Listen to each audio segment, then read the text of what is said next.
বিয়ে একটা করে বাপ মার সাথে তার সংসারে ধরা দিয়ে আপনি চলে গেছেন বিদেশ, কেন? টাকা কামাই করতে।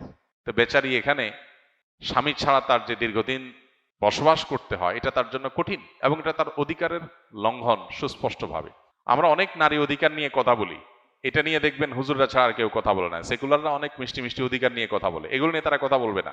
কিন্তু ফিকহের আম উসুল বা একেবারে মৌলিক যে নীতিমালা আছে সেটার আলোকে যে কোনো আলেমী আপনাকে বলবে 4 মাসে বেশি স্ত্রী থেকে দূরে থাকতে হলে, স্ত্রী যদি বলেন ঠিক আছে আমাদের সংসারের উন্নতির জন্য আপনি কষ্ট করে বিদেশে থাকবেন, আমি সহ্য করব, সবর করব, থাকতে পারেন।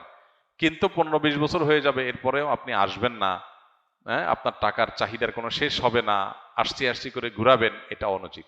আবার অনেক ক্ষেত্রে উল্টাটা হয়, স্বামী আসতে চায়, স্ত্রী বলে আরে দেশে এসে কি করবা, ওখানেই থাকো, মাঝে মধ্যে আসলা একটু।